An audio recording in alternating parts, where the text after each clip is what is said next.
Do you ever forget to stand up ever so once in a while, stretch, etc.? Well, now you don't have to remember. Thanks to Mova, which is MOOVA, just reminds you to move, stretch, and gives you science-backed exercises to help you to do so.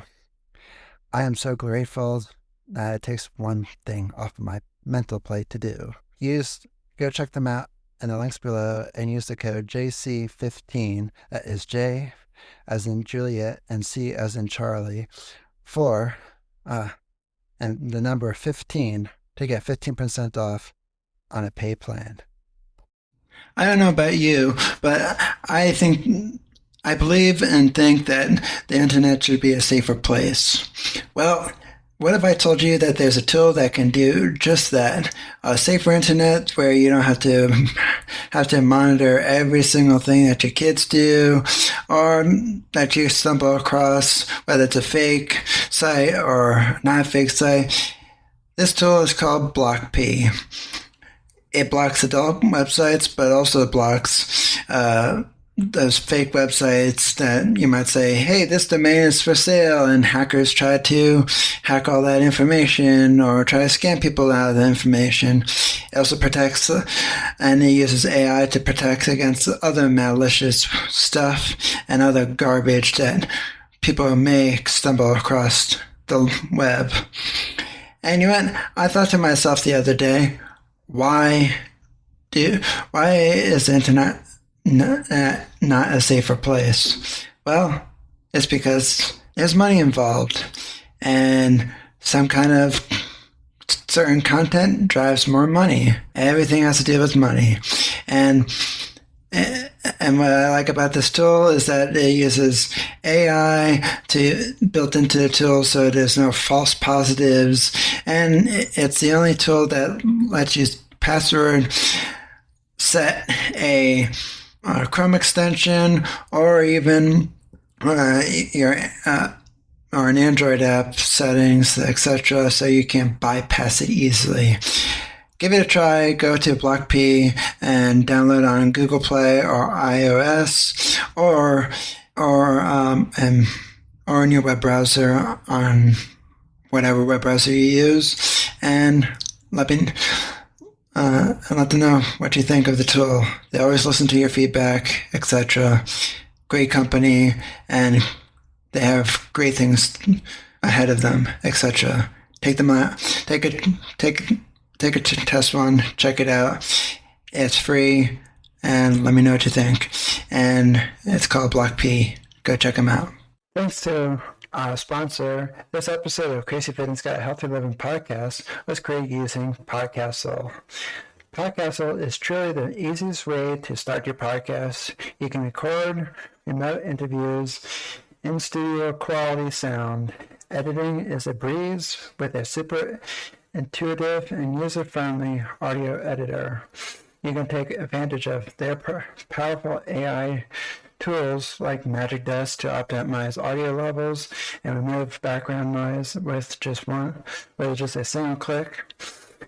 And I also use Podcastle to automatically transcribe my episodes, which not only lets me share the final transcript with all of you, my listeners, on different channels, but it even allows me to use their text editor to clean up any of the episode content I don't like, and I'll correspondingly edit the audio accordingly. Podcastle is amazing, all-in-one platform to create your podcast or any audio and video content.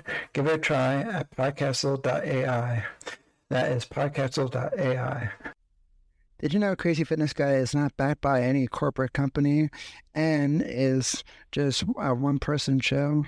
Well, there's this term around the podcasting community called indie podcasters.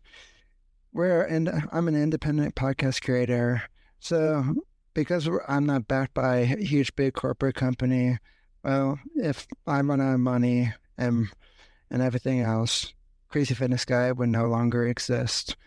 No website, no podcast, no nothing.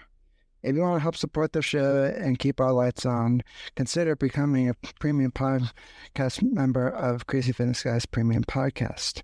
You get behind the scenes access, early access to shows, private Discord server, and premium Discord roles, and exclusive behind-the-scenes access. Plans start at $3.99 a month or $30 a year. Get ready to unleash your inner awesomeness with the Crazy Fitness Guy Show. Hosted by Jimmy Clare, renowned professional keynote speaker, podcaster, and autism advocate. This show is all about embracing what makes us unique.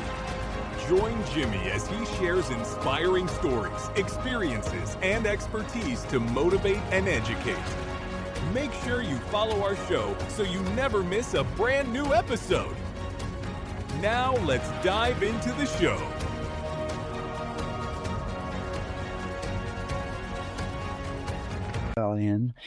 Author of 2 books so far. Oh, he's really kicking my butt so far. I mean, metaphorically, of course.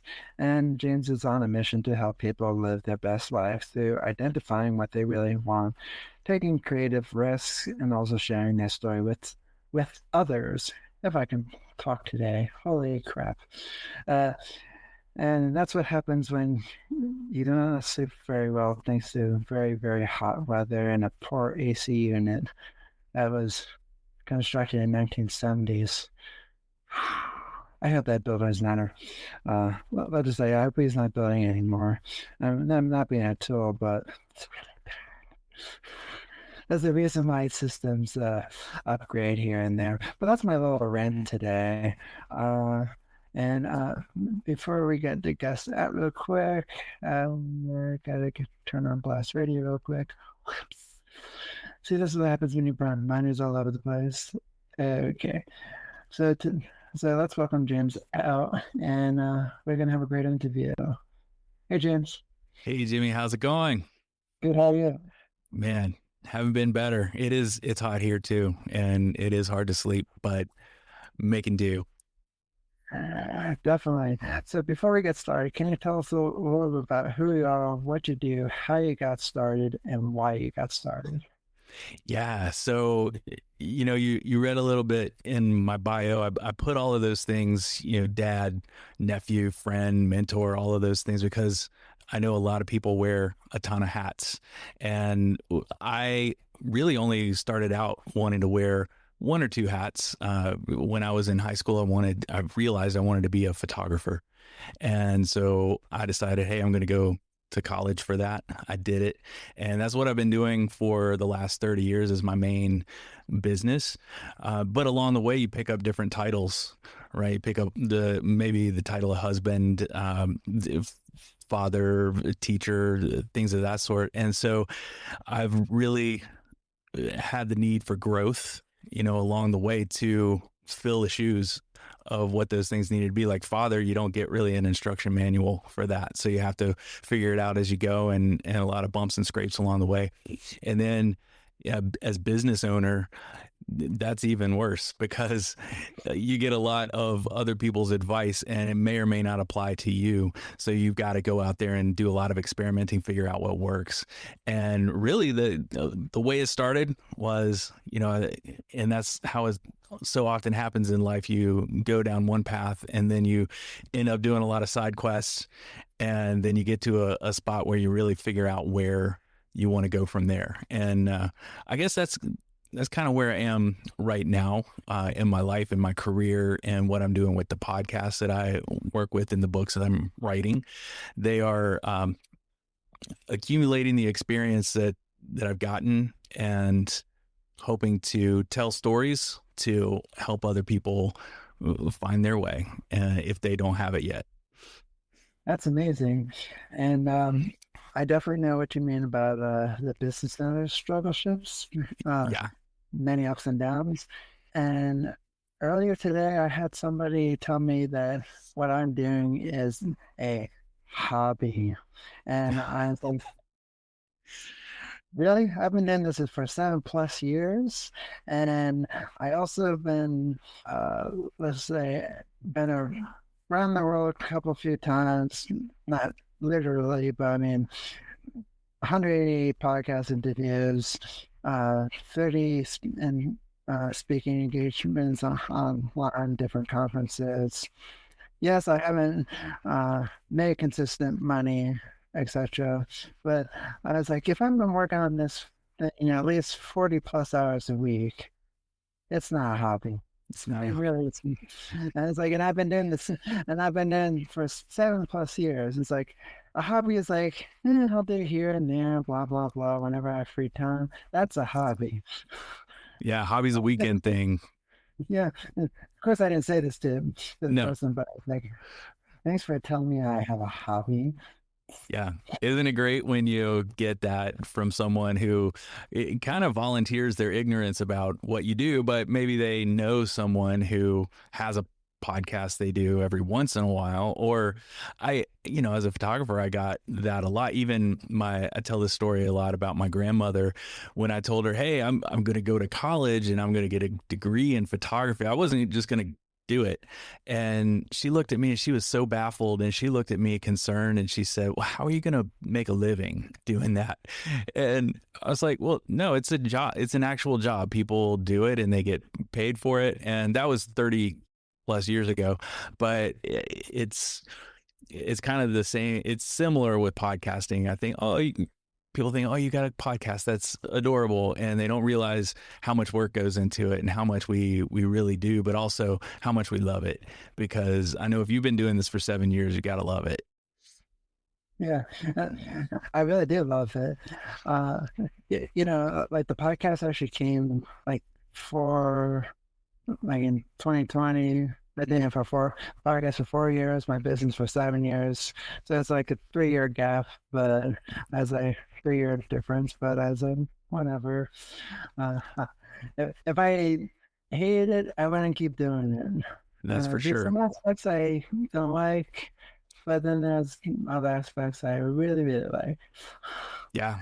And no, it's so much parallel to what I've been doing, because with photography, I always loved the technical part. I love the creative part, and those, really mesh together. But then when you're in business for yourself, there's this whole business part over on the side that I really resented and avoided being completely engaged with for a lot of years. And that didn't serve me very well. But I got to a point where I realized the business part was just as much of an opportunity for me to be creative and technical as the photography part. And so once I had that mind shift and I shifted that mindset, it was game on. And I've been having a great ride ever since. Yeah.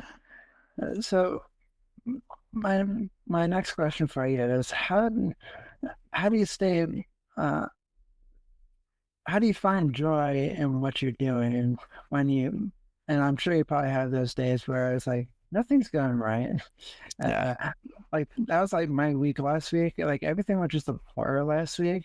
Where it was like I had a few tools just kind of well, like physical tools, some digital tools that were just breaking, and nothing that like I bought. It was just like some other third-party tools connecting to other tools. It's like, why is this breaking? And so I haven't done it. Stay with us. We'll be right back. Thanks to our sponsorship with Deep Stash. You're probably wondering, what the heck is Deep Stash? Well, Deep Stash allows you to learn new stuff every single day. You can become the smartest person in the room with unlimited access to 200,000 plus powerful ideas from top books, podcasts, and more. They have a generous free plan, and if you want to check them out, click the link below in the podcast descriptions. Either or will work. But definitely check them out, because if you're a daily learner like me and like to learn new stuff, I don't always have time to read 11-minute articles or 15-minute articles during the day. So with Deep Stash, I can listen to them on the go while I'm driving the car or on an airplane, etc. So go check out my friends at Deep Stash. You won't regret it.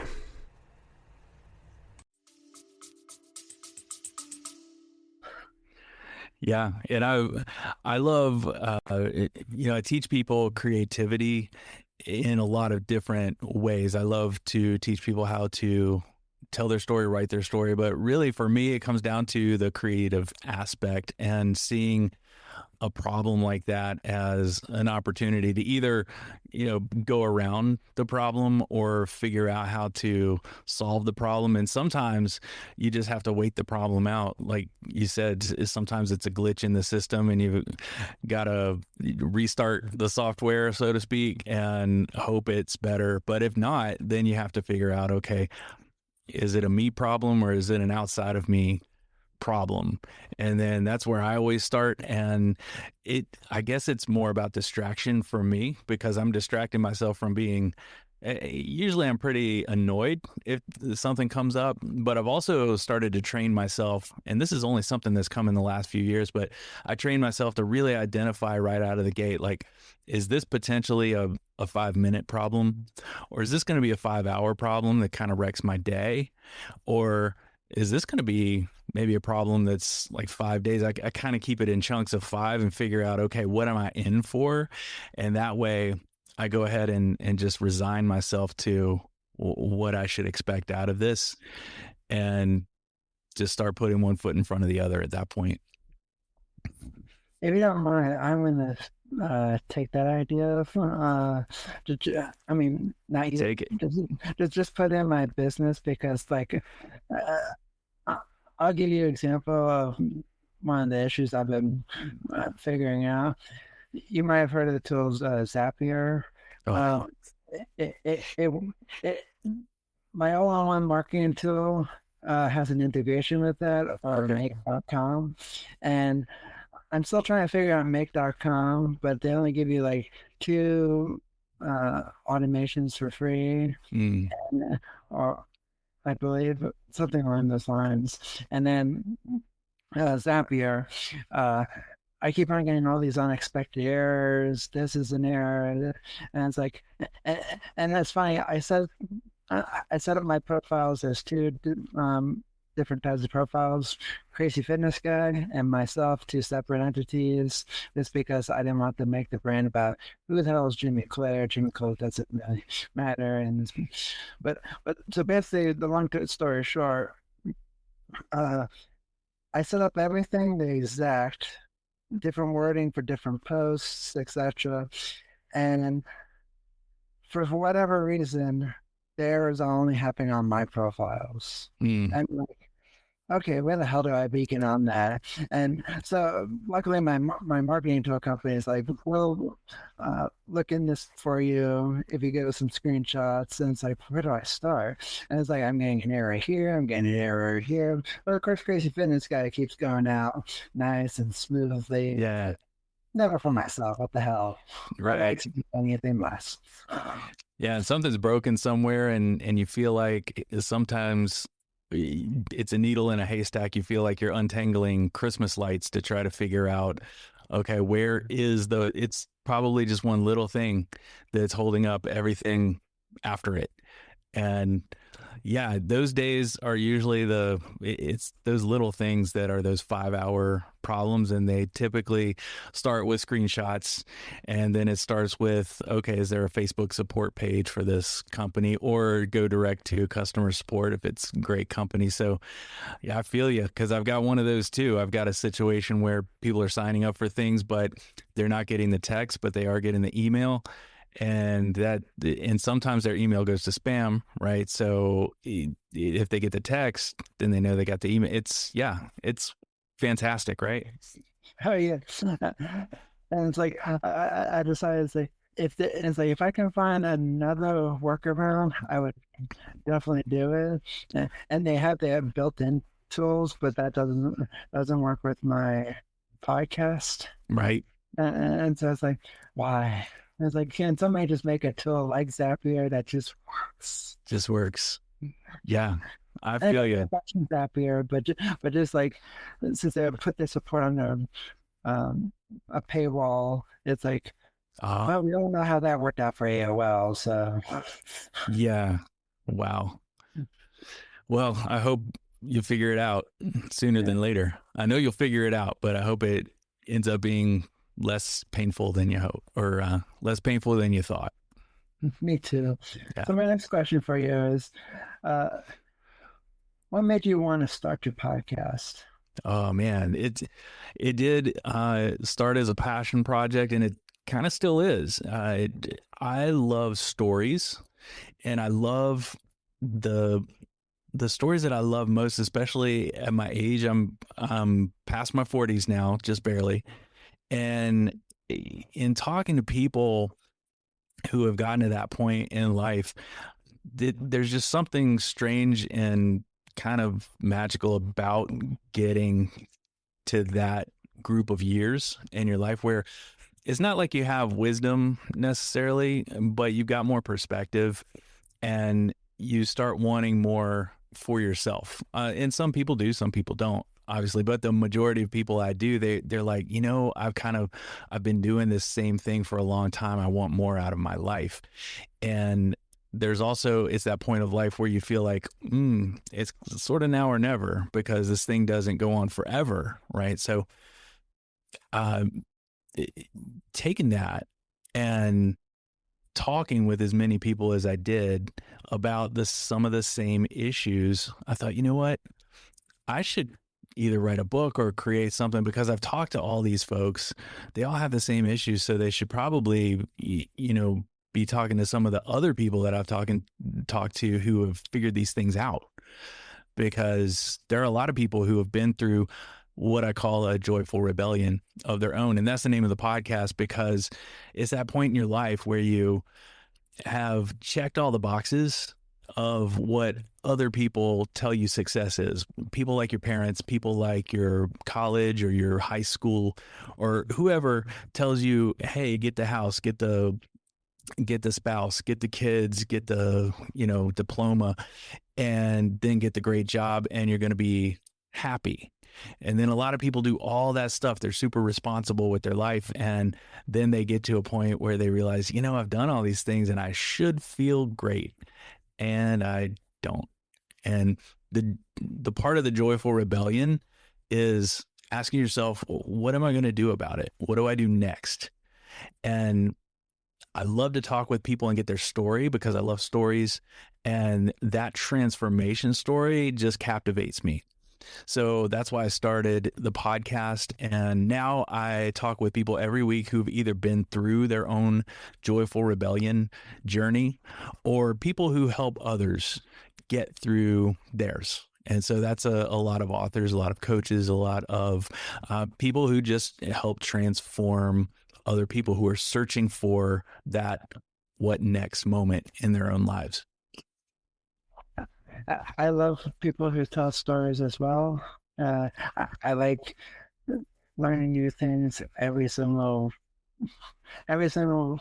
week on my podcast. I'm always just learning, and people's like, don't you get tired of it? It's like, no, that's the fun part for me. And it's like, it's the admin crap that gets annoying. Yeah. It's like, gotta follow up with this guest, gotta do this with this guest, and I worry about no shows. I actually cut back on. I finally found a way for me to deal with the no shows, and I was like, "Oh, they don't show up. Well, off the show." Yeah, and that's always a problem. I've had a few of those lately, and it's always frustrating because, all the emails and all the things go out, the text, the emails, the reminders, all of it. And it's weird when you get that, but it happens. Yeah. But the nice part is that, if it happens, I found a way to kind of minimize a lot of the frustration, and I can just pretty much just like, okay, they don't want to be on the show. Fine, and it's like they're missing out on an opportunity. That's right. So my next question for you is, what got you into photography?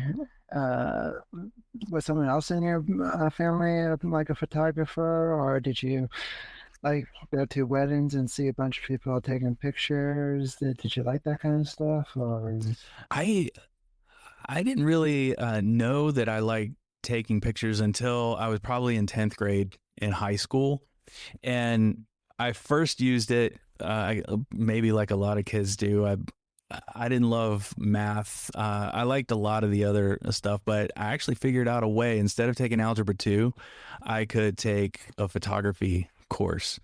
And I don't know how I swap the credits, but I got into the dark room in that photography course, and I was like, wow, this is amazing. I could create a whole world through the lens of a camera. And even though I was seeing the same thing, maybe another person I was standing beside was looking at, through the camera, I could see it and I could present it in a totally different way. And then when I get in the dark room, I could take it even further. I can make certain parts darker or lighter or fuzzy. And that just blew my mind. And I got hooked on being able to take a photograph and create a world that no one else had really seen. And it wasn't like dramatic. We didn't have Photoshop back then. It was literally black and white darkroom stuff. But at the same time, when people would look at some of these pictures, they're like, oh, I know we were both there, but I didn't see it that way, or I never thought about it at that angle. And so that's what got me hooked and wanted to explore commercial photography more, which is what I did in college. I didn't really photograph people very much. I was kind of a shy kid and was a little too shy to give a lot of direction and stuff like that. So I started with products and a lot of advertising stuff right out of the gate, and then eventually got bored with that and got my confidence up with my photo skills after about 4 or 5 years in. And then I went exclusively into photographing people, which I've been doing for the last 20 some years. So just new challenges all the time, and I love it. Stay with us. We'll be right back. did you know Crazy Fitness Guy is not backed by any corporate company and is just a one-person show? Well, there's this term around the podcasting community called indie podcasters. I'm an independent podcast creator, so because I'm not backed by a huge big corporate company, well, if I run out of money and everything else, Crazy Fitness Guy would no longer exist. No website, no podcast, no nothing. If you want to help support the show and keep our lights on, consider becoming a premium podcast member of Crazy Fitness Guy's premium podcast. You get behind-the-scenes access, early access to shows, private Discord server, and premium Discord roles, and exclusive behind-the-scenes access. Plans start at $3.99 a month or $30 a year. I like photography as well, especially because I actually took a photography class in high school, too, I believe. And one of them was actually was using a dark room, and it was really cool because it kind of well, one of the projects we had to do, I went to my dad's country club, took a picture of some of the chefs in the kitchen, and I got this really cool, I mean, I don't have it anymore, but I remember this picture in my head, and it was this chef cooking, and this huge big flame just popped up, and it captured right on, and it's like, that looks freaking awesome. And I was like, I didn't even mean to do it too. It's like, I was not even looking for that shot. I was like, ooh, let me do that. Yeah. And then you're mad because it doesn't happen every time. You kind of expect that lightning strike moment. Yeah, it's cool and stuff like that happens. So before I ask you my next question, so last year when I got to go to Ireland with my family for my dad's 70th birthday, I took a lot of pictures with my Google Pixel phone, and I wanted to ask you, what do you think about these phones today that have these amazing cameras on them, do you think that they're like the next kind of thing to replace digital cameras, or do you think they're not there quite there yet? I think they're definitely there for a lot of different applications. And in fact, I just, my second book, which is a photo book, it's the first photo book I've done. The first was like a memoir. And this is coming out in the fall, but it's a large format. It's all black and white photos, but every one of them I took with my phone because I wanted to limit myself to something I would have on me all the time. And these images I created were very much in the moment, and so it was either me lugging around a big camera all the time, every day, or we all have our phones, and the quality is great. The lenses are getting better. The limitations are the speed and, of course, the working with the lighting, because as I've always, when I train photographers or when I talk to other people about photographs and really the essence of a photograph, it's about the lighting. It's not about the little, I call it the little black box that takes the pictures. And that's, I won't say it's inconsequential, but I was shooting album covers, or not album covers, but magazine covers like 25 years ago with really crappy digital cameras, and it still held up. And so I could take one of those cameras from way back then, and I could, with great lighting, still create a nice cover today. I don't need anything brand new off the shelf. If you've got the lighting, if you've got the composition, if you've got the things, and there's a limitation to what you can do with a phone and lighting. Not always, but in some degrees. The reason why I asked you is because when there was a couple, I mean, I had some really good pictures in Ireland, and it really annoyed my brother and my dad because they both love iPhones, and I was like, beat that iPhone. And so I got my nice Pixel. I even got a really good shot with a double rainbow going over like the hill and everything else. Like, yeah, see what your iPhone can do. Yeah, it's and they're all, I mean, they're getting better every year, and some are definitely using the app to bolster like the limitations of the camera. I remember Samsung used to go ahead and it was like an automatic smoothing of faces and things, and this was maybe 7 or 8 years ago, and I was like, wow, that's actually kind of cool. It's a little much, but I was thinking, I wish my real like big camera could do that. That would be kind of nice in a lot of ways, but I can always do that after the fact. The only thing that I couldn't do was pick up the supermoon during the summer, and I was like, that's a bummer. And I was like, oh well, you know what? And it's like maybe one day it will, and because someone on one of my colleagues on Facebook, they posted one from, and their Samsung.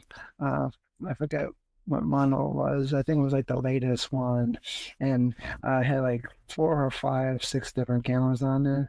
And it's like, wow, all we get is make one huge big camera on the back. Why don't you? Yeah. But the reason I brought that up, like, that captured the supermoon, but my phone couldn't. And it's like, one day it will. And it's like, just one day. Yeah, it's like, one day. Something. And I tell people, I just had I had a client email me about 2 weeks ago, and they said, hey, we're about to head out on vacation. We want to get a new camera and wanted to see what you would recommend.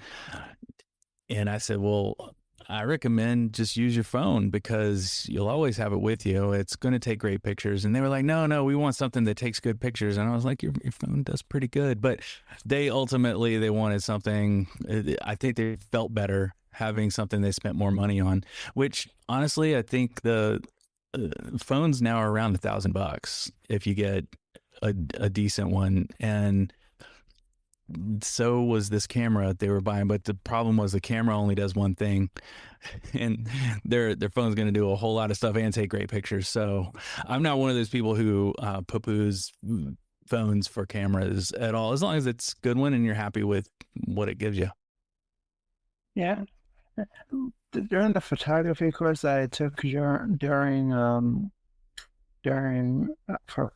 was an elective for my college, for one of my classes, and I still liked it because I had to use Photoshop. But the thing was, I had this old digital camera, and I kind of just didn't like that I was required to use such a device, especially because it's like, if you wanted something a lot better, my phone could take a lot better than this, because like I had the lighting in my house, like I had natural light coming in. So it's like, are you sure you want me to use this old device that I got 15 plus years ago? It's like, yeah, it turns up, and the professor's like, yeah, it's better quality than your phone. And it's like, are you sure about that? I mean, I didn't say that at first, but I was like, Yeah. are you positive? Are we sure? Yeah. I was like, I think it's a lot higher quality than 15 years ago. Probably. It's not like For sure. I was using a flip phone, because if I was using a flip phone, I mean, not like the newer flip phones, but I mean like the very old low. The Razor. Yeah. The Yeah. Motorola. That was my very first phone. Yeah. I feel ancient. Oh man, I had one of those bag phones from the 90s, but yeah, that's ancient. You know what would be really cool? I don't know if you ever had one of these phones. So I had this one phone where you flip from the side, and it gives you like a nice keyboard, and you can look at your thumbs. Yeah. Why couldn't they just make it like a cool smartphone that just, the whole screen just comes up, boom, and not just type with your thumb or just on your screen with your thumbs? It's like, that'd be really cool. Nice keyboard. That would look cool. Yeah. You know, probably as we speak, somebody's probably like gonna listen. It's like, hey, that's a good idea. And they'll end up making it just an accessory that kind of slides out of the battery holder or what is something like that'll be kind of cool. It'll look retro. It'll look like something from the Matrix. Yeah. I can only picture it now. Snap on. That's right. So what are you doing? I'm texting. You look like you're playing a video game on your phone. I swear, I'm answering an email. It's fine. Put that stuff away. So my next couple of questions for you. Where do you see your podcast in the next couple of years? Yeah. I've been thinking about that because I'm through the first year and a half of episodes. I've launched, let's see, I think I'm about to launch like episode 35. And so the first year was a little spotty. Like I wasn't consistent. I wasn't putting out an episode every week. I was still working out a lot of the technical stuff, the editing stuff, the flow. And there were some times where I had sound issues where it just took me a long time to edit the episode, and I learned from it, and I never did those things again. And then things got faster. And so now I'm in the phase where I'm really trying to work on interviewing skills and getting a flow to an episode where I'm setting up the guests to have really great stories and getting them prepared, but also facilitating the conversation, keeping it moving back and forth. And that also makes editing go much faster. It makes me enjoy the process when editing goes faster, because that's the part I like the least. And so once I kind of feel comfortable getting through that phase, then I'm going into more of how can we expand the reach of this? So I've got these 35 episodes right now. I think they're good, but I want to start making things better, want to give more value to people. And then once once I feel like we're there, I want to really expand the reach as much as possible so that people who are, like I described, people who are in that situation where they're like, you know what, my life is great. I just don't feel like I'm living the best life I possibly could, but I don't really know what to do next to get there. I want those people to be able to find my podcast, listen to it, and maybe pick up something they hadn't thought about before and be able to decide for themselves, am I going to put in the effort to make that change or not?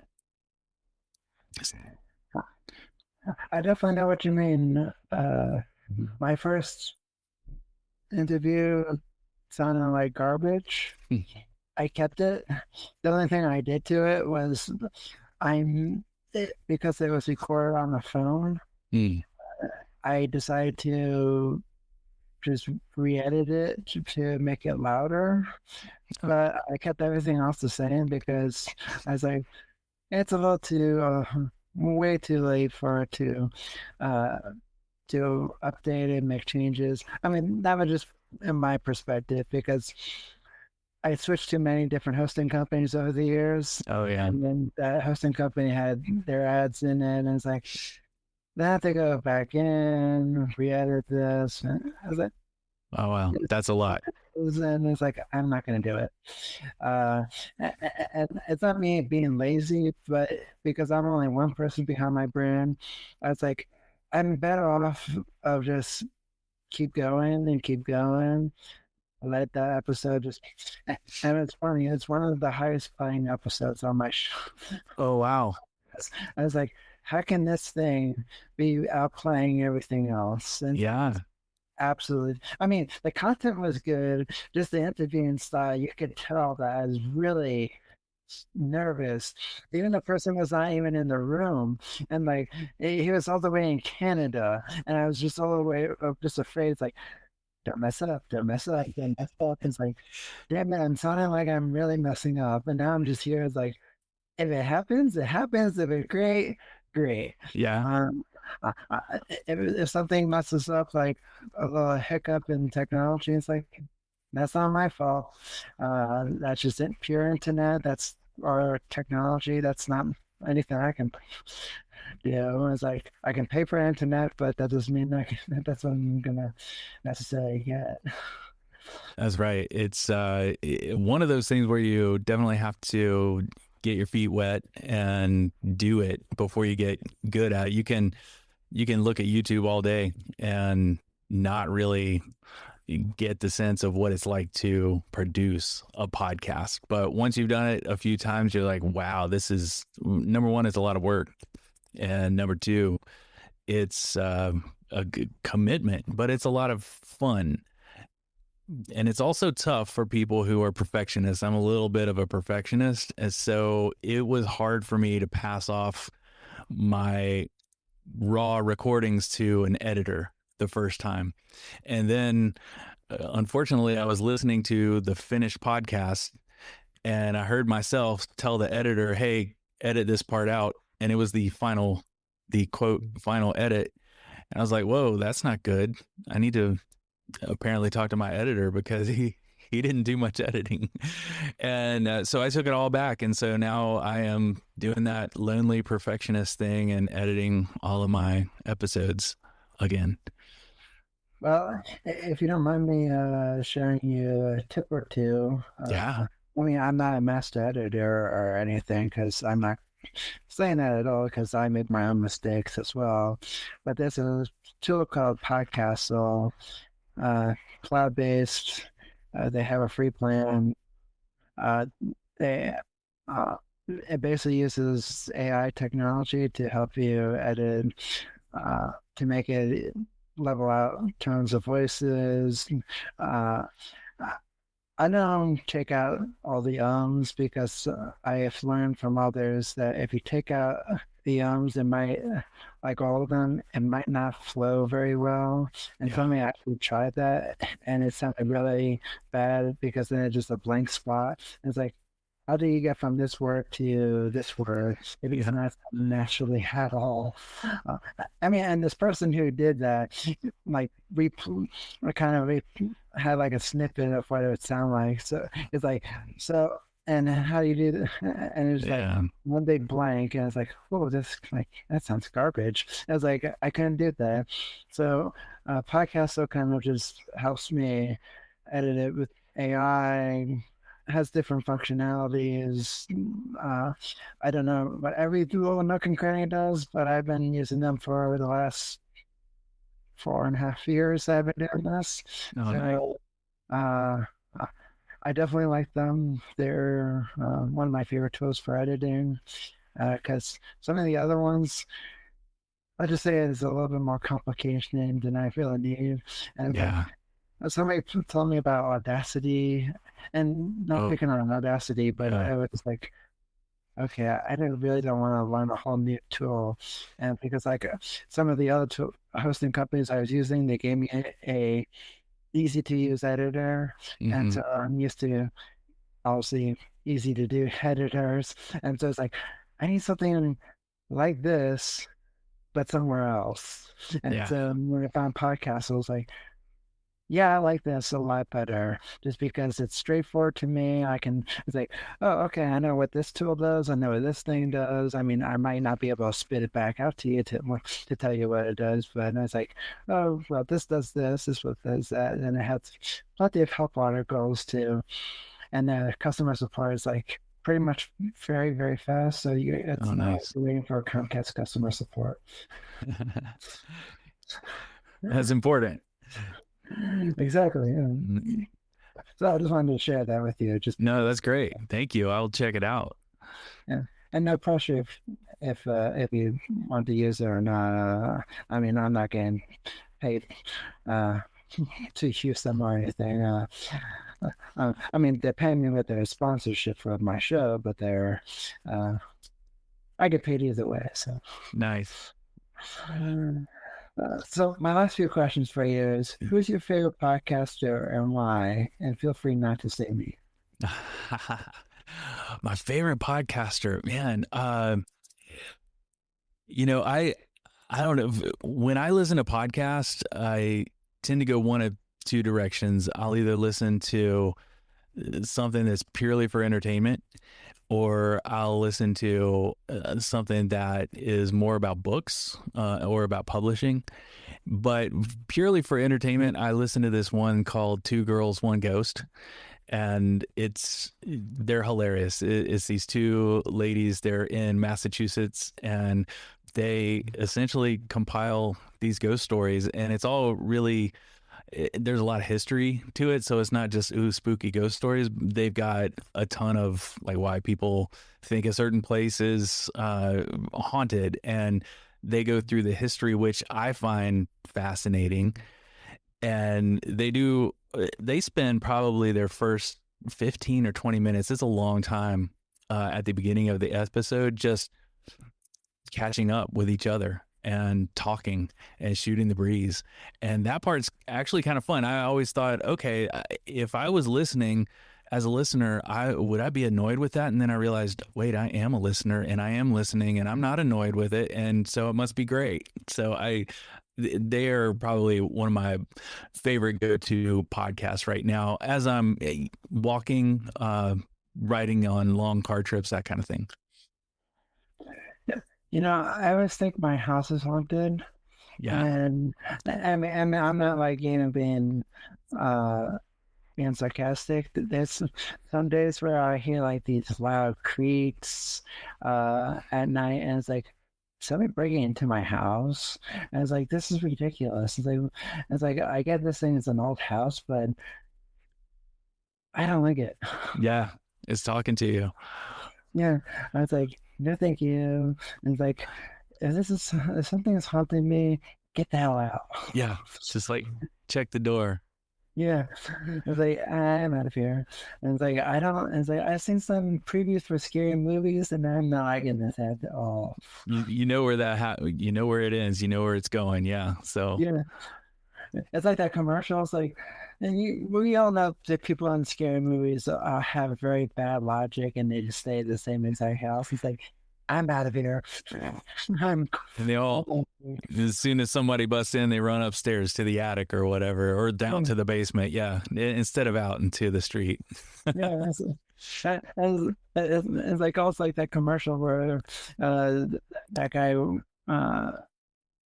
does all the chainsaws in the movies and whatnot. Oh yeah, You know that they make bad decisions, and it's like the car is literally right there. Or they just take it, drive it. The guy can't find you. It's like they would have to come hunting down for you. But geez, if he drove like, I don't know, 20 states over, you probably can't find you anymore. yeah. You'd probably be better off for sure. Well, we'll just stay there and we'll be the heroes. It's like, yeah, you go do that. Good luck. And my last question for you is, where can people follow you, find you, learn more about who you are and what you do? Yeah, thank you. My website, I've got a website that's jameswalters.com. And that's kind of where I keep all of my projects. So my latest book project is there. And there's a blog dedicated to the podcast. The podcast is ajoyfulrebellion.com. And it's a separate site, but they all kind of lead back and forth to each other. So those are the best two places. And all of those have Facebook and Instagram accounts as well, if you want to follow along on our adventures. I'll definitely put all those in the show notes. And I just also want to say real quick, you know, it's funny. One of my professors in college, when he used to be alive, he told me I need a portfolio website for all my school projects and whatnot. I have to say, I hate my portfolio site the most. Oh, yeah. And the reason why, if it's just because I have more passion for my own business than the portfolio site. It's like if I was really, if I needed to do something else to support my business, I would show my business as my portfolio versus the other stuff that I've ever done. It's not that the other stuff was crap. It's just that I spend more time and energy on this than my portfolio. And it was like, you got to revamp it and whatnot. And even my other professor said to me, it's like, Jimmy, your website is your portfolio. And it's like, screw your other one. It's like, are you really going to show something your, I don't know, 15-second video of something that you did in class? It's like, no. And she's like, exactly. It's like, that's right. It up. Yeah, because you grew, you moved on, and you moved on to better things. That's your business site now, and that makes total sense that you would leverage that, show that as what you're doing now. That's who Jimmy is now. You don't really need to show who Jimmy was 5-10 years ago, right? Yeah, it's like, I even said to, I actually do. I do have it linked up in on my about page. Okay. But I was like, I'm not ashamed of it, but I just to toot my horn a little bit, it's like my website's more for Crazy Fitness Guy is a little bit more interesting and up to date than the other thing. Yeah. It was garbage. But you gotta start somewhere. Yeah. But I appreciate you being on the show, and I would love to have you back in the future. Well, Jimmy, I was really happy to connect with you, and it's been such a great conversation. I've had a blast. Thank you for having me. Thank you, and let's stay in touch. All right. I'd love that. Awesome. Have a good rest of your day. Thanks. You too. So that's all the time we have for today. If you enjoyed the show, leave us a review. Let me know how we're doing, but be polite. In the meantime, stay healthy, stay safe, and stay motivated. And I'll be back for another brand new episode of Crazy Fitness Guy Healthy Living Podcast / Thanks for tuning in to another episode of the Crazy Fitness Guy Show. If you enjoyed this episode, leave us a review so more people can find us. In the meantime, use the links in the show notes to subscribe to our monthly newsletter, shop for swag, read blog posts, watch videos, and listen to the latest episodes. In the meantime, visit CrazyFitnessGuy.com to see what we are up to in between episodes. In the meantime, stay healthy, stay safe, and stay motivated. Hydro Flask is the best water bottle in my opinion because it keeps my water nice, cold, and refreshing throughout the day. And yes, I do drink a lot of water throughout the day, so even though it stays colder for longer, I still like having a reusable water bottle like Hydro Flask because it just sits on my desk and reminds me, hey, you gotta drink water. And Hydro Flask, it keeps it cold longer, which makes me want to drink more water throughout the day because, there's nothing worse than drinking warm water. Go to hydroflask.com and use the link in the show notes.